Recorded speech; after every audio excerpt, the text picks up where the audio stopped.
Halo sobat, jumpa lagi. Melanjutkan kisah Mata Air di Bayangan Bukit, karya S.H. Mintarja. Kali ini dalam episode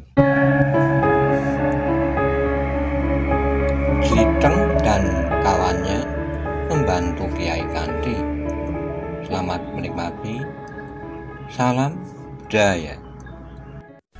Monggo kula aturi subscribe, like, komen, saha share. Matur nuwun.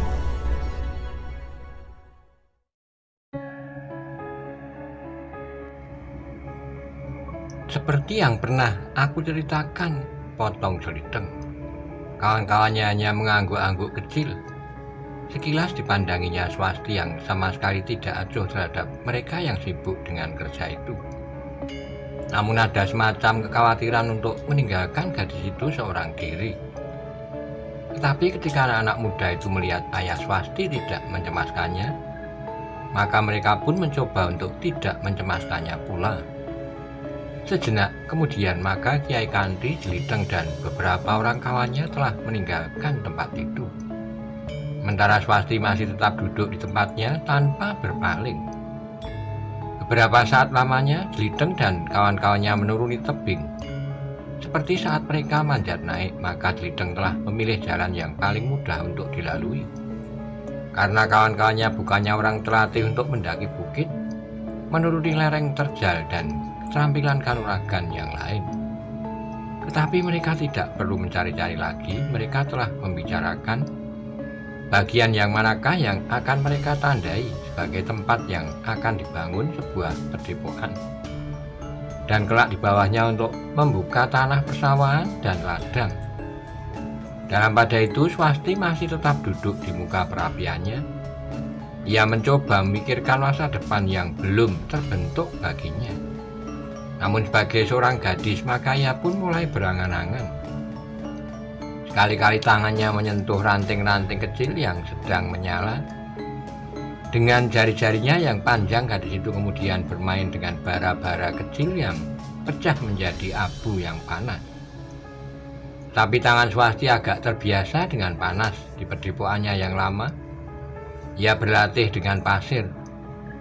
Mula-mula pasir di tepian sungai. Jika tidak seorang pun yang ada di tepian, maka mulailah ia menusuk-nusuk pasir dengan jari-jarinya.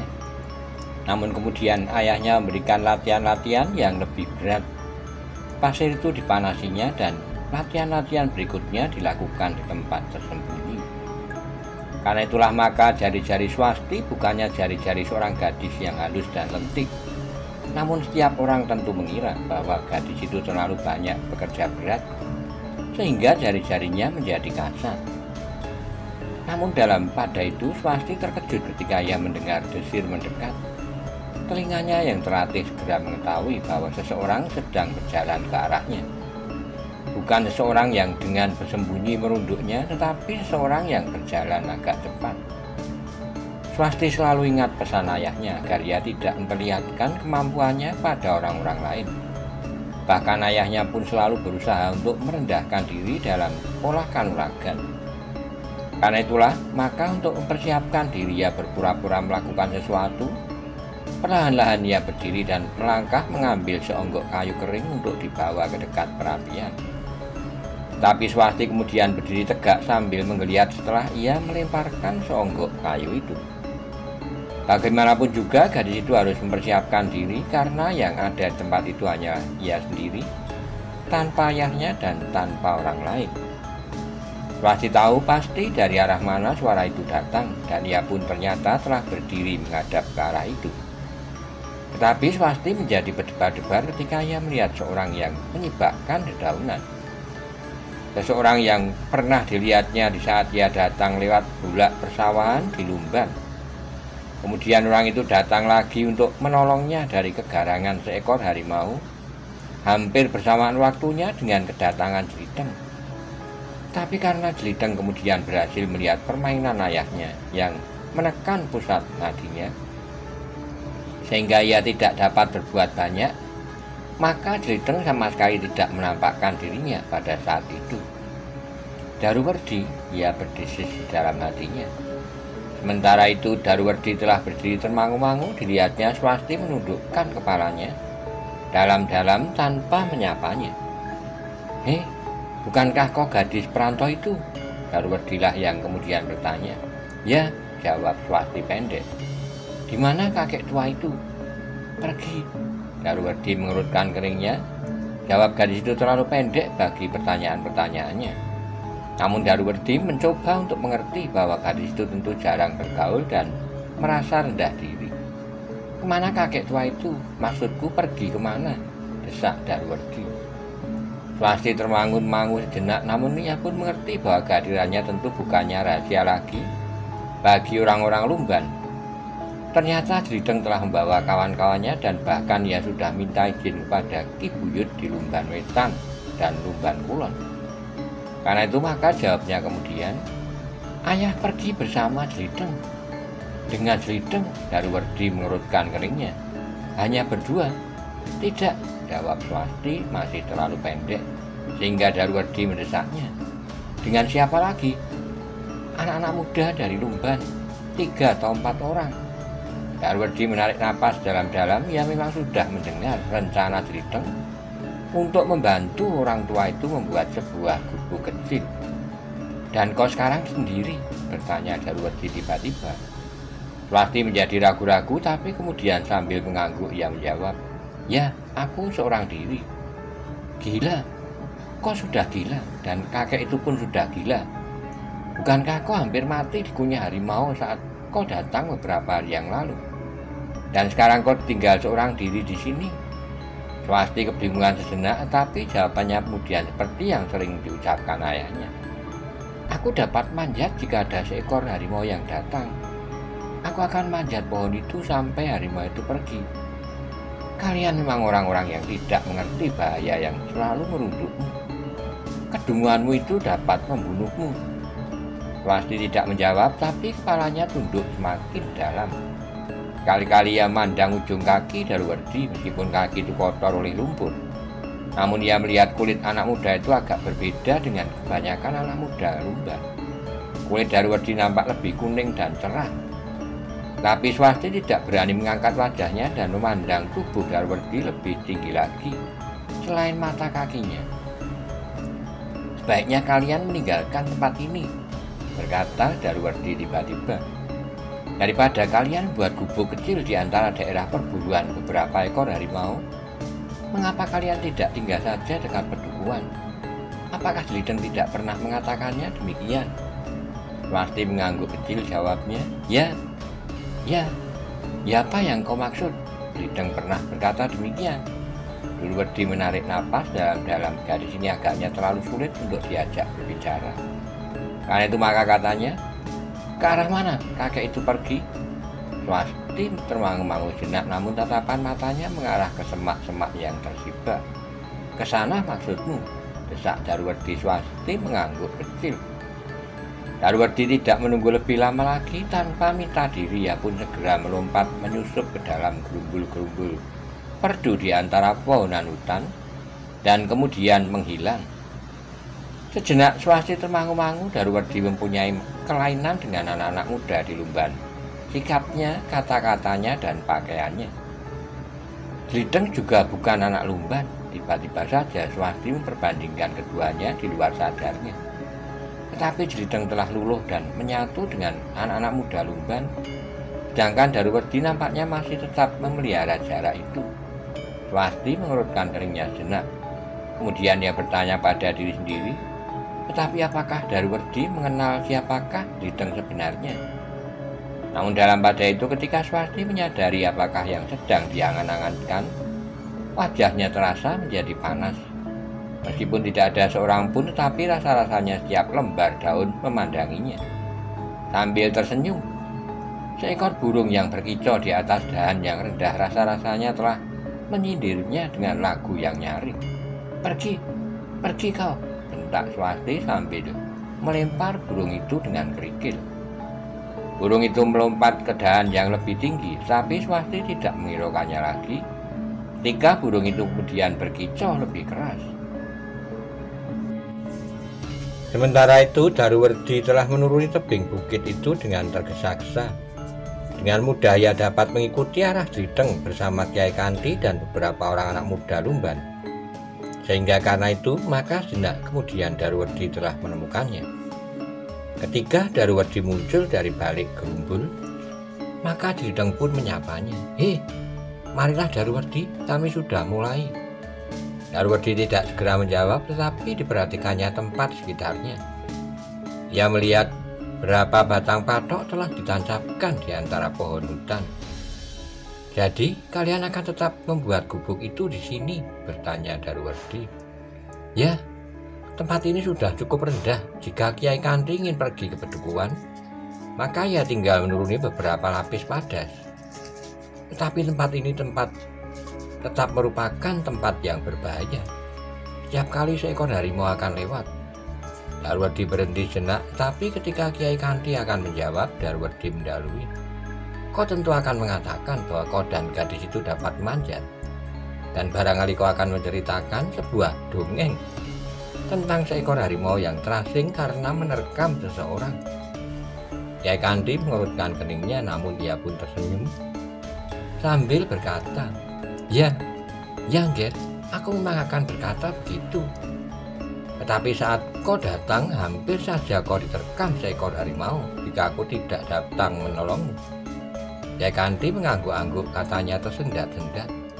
"Benar, Nger, dan aku tidak akan pernah melupakan apa yang telah pernah terjadi itu. Tetapi kau tidak memperbaiki kesalahan yang pernah kau lakukan. Apakah untungmu membuat gubuk di sini?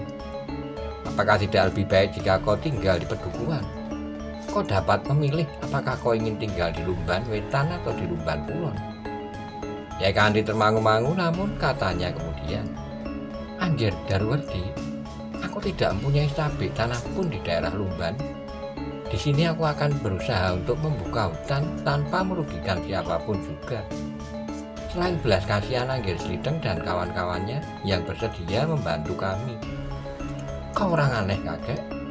Kau perantau yang bernasib kurang baik, tetapi kau menganggap dirimu seorang satria yang sungkan menerima belas kasihan orang lain. Bukankah belas tenaga dan sebidang tanah tidak banyak bedanya?" Kyai Kanthi menundukkan kepalanya. "Pikirkan, kakek, ketika aku bertemu dengan kau untuk pertama kali, aku sudah mengatakan bahwa kau terlalu mementingkan dirimu sendiri, harga diri, atau mungkin kepuasan untuk mengalami suatu penderitaan, seperti yang sering dilakukan oleh para petapa dengan kegayuhan tertentu. Tetapi apakah kau pernah memikirkan anak gadismu yang malang itu?" Kyai Kanthi tidak segera menjawab, namun kepalanya terangguk-angguk kecil. "Tetapi terserah padamu, pendidikan seseorang kadang-kadang sulit dimengerti oleh orang lain, termasuk pendirianmu. Jeliteng dan kawan-kawannya telah menaruh belas kasihan padamu, tapi tanpa menggunakan otaknya.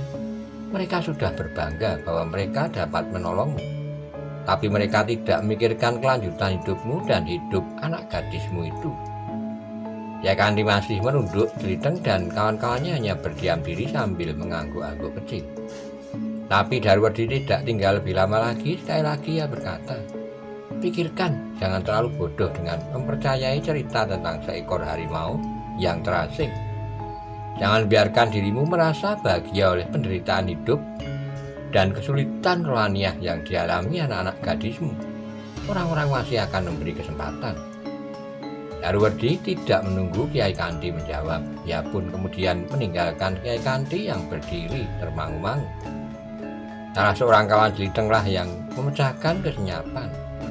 "Aku kira apa yang dikatakan oleh Daruwerdi itu benar." Jeliteng mengangguk-angguk, jawabnya. "Mungkin benar, tetapi kita sudah mulai dengan kerja ini. Sebaiknya kerja ini kita lanjutkan. Kelak jika ada pertimbangan lain dari Kyai Kanthi, terserah sajalah." Kyai Kanthi mengangguk-angguk dengan ragu-ragu. Ia menyaut, "Aku kira demikian, Nger. Aku ingin meneruskan kerja ini sampai pada suatu saat hatiku menjadi teguh, atau sama sekali aku ingin merubah sikapku ini." Kawan-kawan Jeliteng pun tidak menyaut. Bagi mereka persoalan itu segera mereka lupakan. Yang mereka lakukan kemudian adalah menanam patok-patok sesuai dengan tempat-tempat yang ditunjuk oleh Jeliteng telah dibicarakan dengan Kyai Kanthi. Nah, berkata Jeliteng kemudian, dengan patok-patok itu kita akan mendapat gambaran bagaimanakah wujud padepokan kecil yang akan Kyai bangun di dataran yang tidak terlalu luas di lereng bukit ini. Kyai Kanthi mengangguk-angguk, jawabnya, aku tidak dapat memimpikan bahwa seumurku padepokan itu sudah akan siap. Mengapa tidak, Kyai? Di sini Kyai tidak begitu sulit mencari batu untuk dinding halaman padepokan Kyai. Meskipun harus mengumpulkan dari daerah yang agak luas di sekitar tempat ini. Rumah dan kelengkapannya akan dibangun dengan kayu yang melimpah di hutan ini. Meskipun bukan kayu yang terbaik, sahut Jeliteng. Kyai Kanthi tidak menyaut, ia hanya mengangguk-angguk kecil. Namun ia merasa betapa unsur kemanusiaan masih nampak jelas di pedukuhan Lumban. Bahkan Jeliteng yang bukan orang Lumban pun adalah seorang yang sangat baik bagi sesama. Meskipun demikian, Kyai Kanthi tidak menutup pengamatannya yang kadang-kadang tersembul di permukaan pertimbangannya. Bukan mustahil bahwa orang-orang Lumban yang berbuat baik padanya, termasuk Jeliteng, itu tidak mempunyai pamrih apapun juga. Itu sudah wajar, berkata Kyai Kanthi. Tapi jika pamrih itu akan saling menguntungkan, maka sudah barang tentu tidak akan ada keberatan apapun juga bagiku. Dalam pada itu, maka yang dikerjakan oleh Jeliteng dan kawan-kawannya pada hari itu adalah baru menanam beberapa buah patok. Mereka masih akan menunggu Jeliteng dan Kyai Kanthi yang akan memperhitungkan pengendalian air. Sehingga yang akan mereka kerjakan di keesokan harinya barulah membuat patok-patok juga. Setelah Kyai Kanthi dan Jeliteng mendapat kepastian arah air yang melimpah dari gelombang di lereng bukit itu, maka mereka baru akan menanam patok-patok berikutnya. Sebelum Jeliteng dan kawan-kawannya kembali ke pedukuhan, maka mereka masih sempat singgah sejenak di pinggir gelombang untuk mendapat beberapa buah gayam yang direbus oleh Swasti. Sementara itu, ketika kawan-kawannya sedang sibuk makan jamuan yang terasa nikmat sekali itu, Jeliteng mendekati Kyai Kanthi sambil berbisik, Daruwardi nampaknya tidak setuju Kyai tinggal di sini. Karena belas kasihan, Angger Daruwardi tidak sampai hati melihat salah seorang dari kami diterkam dan dikoyak oleh seekor harimau atau oleh anjing hutan sekalipun. Kyai percaya bahwa itu alasannya, bertanya Jeliteng. Jika bukan karena belas kasihan, apakah Angger Jeliteng melihat alasan yang lain? Bertanya Kyai Kanthi. Aku melihat, Kyai, bukankah di bawah tempat ini beberapa saat yang lalu Daruwardi telah membunuh 2 orang Kendali Putih? Bukankah itu bukan maksud Angger Daruwardi? Justru orang-orang Kendali Putihlah yang telah berusaha menipu Angger Daruwardi. Bukankah begitu menurut ceritamu? Benar, Kyai. Daruwardi telah membunuh kedua orang Kendali Putih yang telah berusaha menipunya. Tetapi bahwa pertemuan di antara Daruwardi dan orang-orang Pusporuri itu memang direncanakan di tempat itu. Tetapi yang datang adalah orang-orang Kendali Putih yang mengaku sebagai orang dari perguruan Pusporuri. Kyai Kanthi mengangguk-angguk, dipandanginya sekilas anak-anak muda Lumban yang sibuk mengunyah gayam dan meneguk air putih dari bumbung-bumbung bambu. Namun nampaknya air putih itu demikian segarnya melampaui air serai hangat dengan legen atau gula kelapa.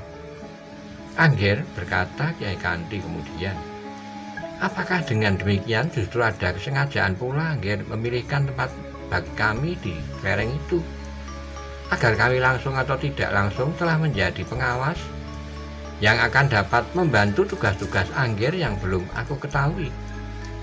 Tiba-tiba saja Jeliteng tersenyum. Bukan maksudku, Kyai, tetapi jika terjadi demikian, sudah tentu aku wajib mengucapkan terima kasih. Tentu aku tidak berani berbuat demikian, jika pada suatu saat Angger Daruwardi mengetahui, maka nasibku akan menjadi sangat buruk. Tiba-tiba saja meledak suara tertawa Jeliteng tanpa dapat ditahankannya lagi, sehingga kawan-kawannya berpaling padanya dengan heran. Apa yang kau tertawakan? Bertanya salah seorang kawannya.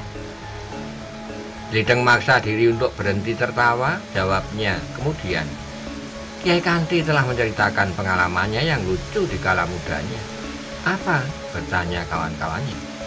Sekaligus bahkan Swasti yang duduk agak jauh pun telah memandangi ayahnya dengan kerut di keningnya. Apa yang sudah diceritakan ayah? Bertanya Swasti di dalam hatinya. Tapi Jeliteng menggeleng katanya. Tidak, Kiai Kanti tidak bersedia mengulangi ceritanya. Kau ceritakan, minta kawan-kawannya. Tapi Jeliteng justru menjadi bingung, ia tidak tahu cerita apa yang dapat dikatakannya kepada kawannya. Namun Jeliteng tidak kehilangan akal, katanya. Nanti sajalah jika kita pulang. Kiai Kanti sendiri masih tersenyum, agaknya Jeliteng telah mentertawakannya ketika ia mengatakan bahwa Kiai Kanti tidak berani berbuat sesuatu karena takut kepada Daruwerdi. Meskipun demikian, meskipun pembicaraan antara Kiai Kanti dan Jeliteng itu diucapkan sambil bergurau, namun ternyata itu telah menjadi perhatian keduanya dengan bersungguh-sungguh.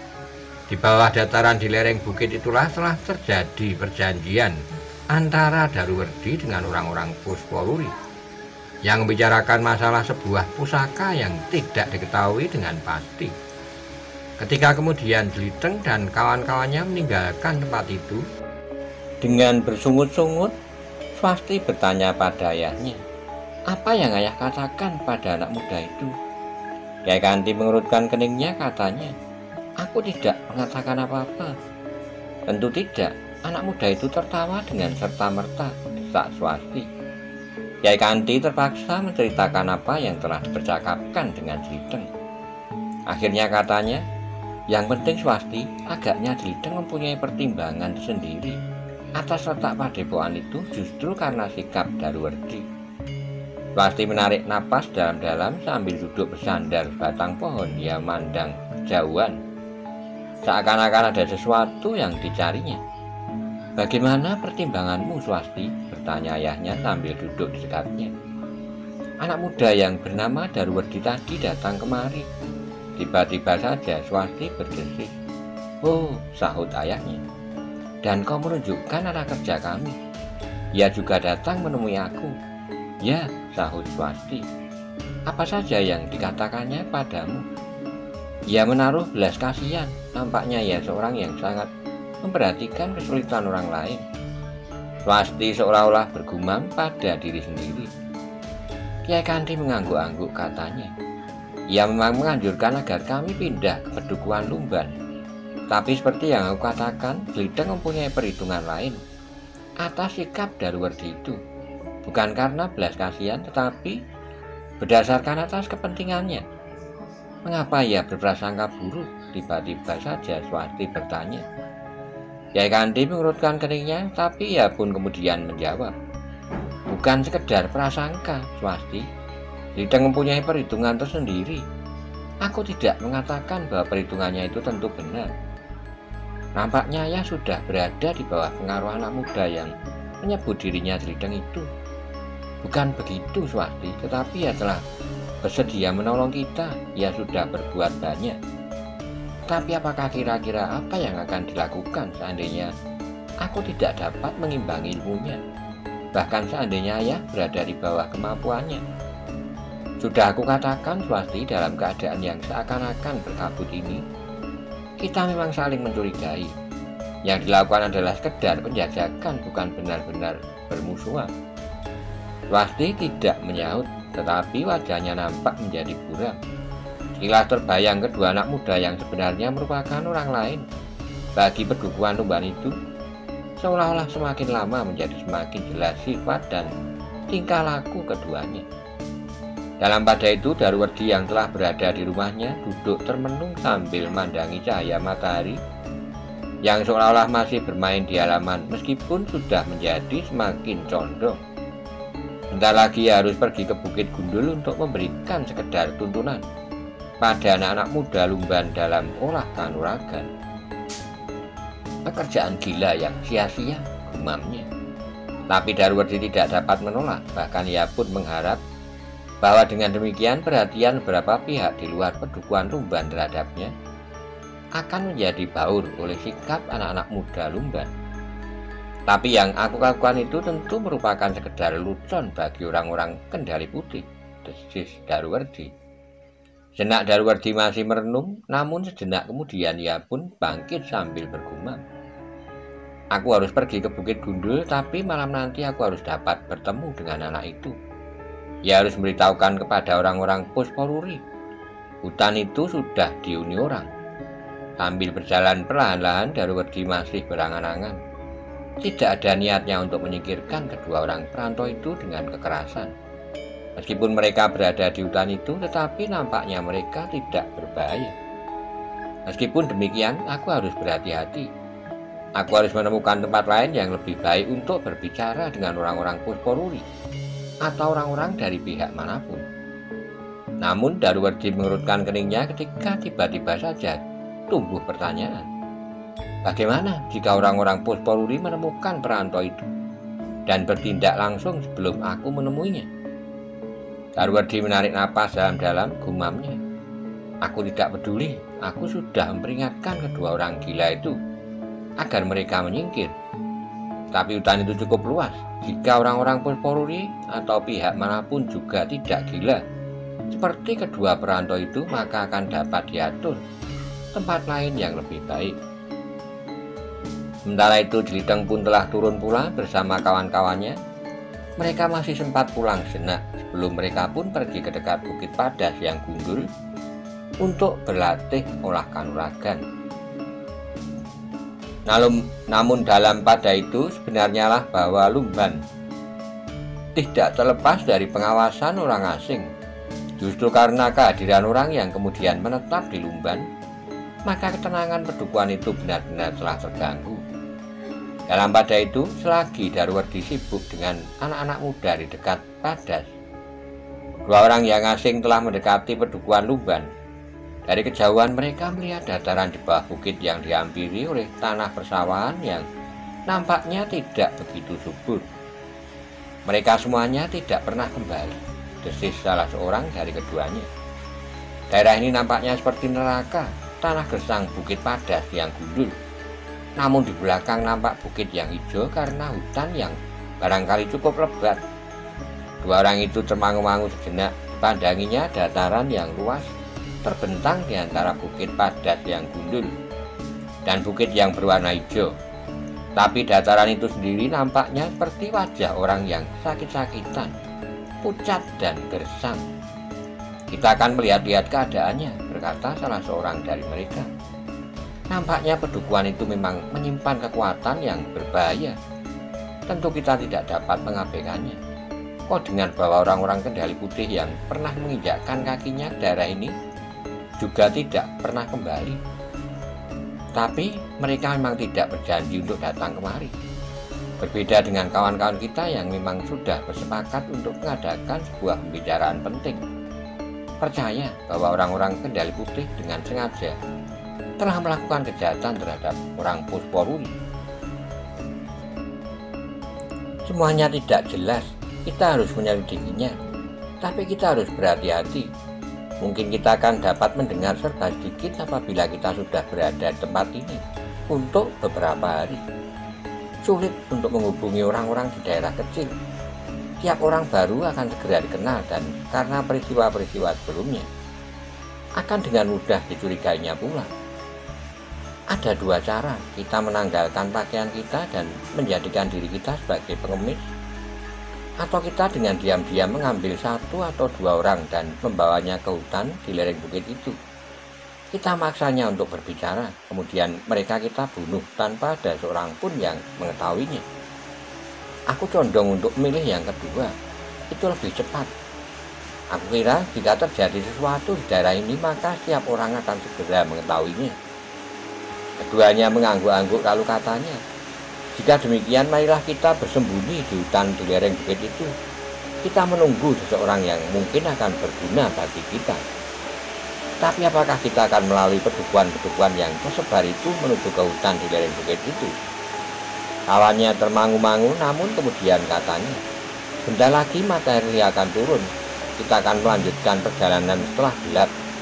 Keduanya pun kemudian berhenti dan duduk di bawah batang pohon yang berdaun lebat menunggu matahari tenggelam. Dalam pada itu ketika matahari terbenam di ujung barat, anak-anak Lumban telah kembali dari Bukit Padas yang gundul. Satu dua orang di antara mereka sempat singgah ke sungai kecil yang hanya sekedar mengalir, membasahi pasir dan bebatuan. Namun di pinggir sungai itu terdapat sebuah belik kecil yang berair jernih. Sementara anak lumban itu membersihkan diri, maka dua orang yang penunggu gelap itu pun telah mempersiapkan diri ketika bintang di langit mulai nampak. Mereka pun mulai melanjutkan perjalanan menyusuri jalan menuju ke bukit yang menjadi kehitam-hitaman di malam hari.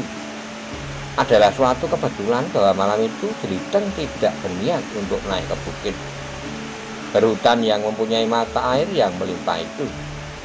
Ia berjanji pada Kiai Kanti dan Swasti untuk datang di keesokan harinya bersama beberapa orang kawan, sehingga malam itu Jeliteng berada di rumahnya. Sampai menjelang tengah malam, kemudian ia pun minta diri pada biyungnya untuk pergi ke Gardu. Di Gardu beberapa orang kawannya telah mendahuluinya, tetapi ketika ia sampai, ia masih sempat ikut makan ketela pohon rebus yang dibawa oleh salah seorang kawannya. Aku mencabut 3 batang di halaman belakang, desis kawannya yang membawa ketela pohon itu. Jeliteng mengangguk-angguk sambil mengunyah, namun tiba-tiba ia berkata, "Aku tidak melihat kuncung," desis Jeliteng. "Ya, biasanya ia sudah berada di Gardu sejak sore," saut kawannya. "Mungkin ia sakit," yang lain menyaut. "Jika tidak, ia tentu datang. Ia suka sekali bicara dan sedikit sombong, tapi menyenangkan. Tanpa kuncung rasa-rasanya memang sepi. Kita tunggu beberapa saat," desis Jeliteng. "Jika ia tidak datang?" bertanya kawannya. Jeliteng termangu-mangu, gumamnya, "Apa kita akan menengok ke rumahnya? Itu akan mengejutkannya dan mengganggu seluruh keluarganya. Jadi, tentu kita akan menunggu sampai besok. Besok pagi-pagi salah seorang dari kita yang akan pulang ke rumah singgah sejenak untuk menanyakannya, mengapa ia tidak datang." Kawan-kawannya mengangguk-angguk dan perhatian mereka pun kembali pada ketela pohon di tengah-tengah gardu itu.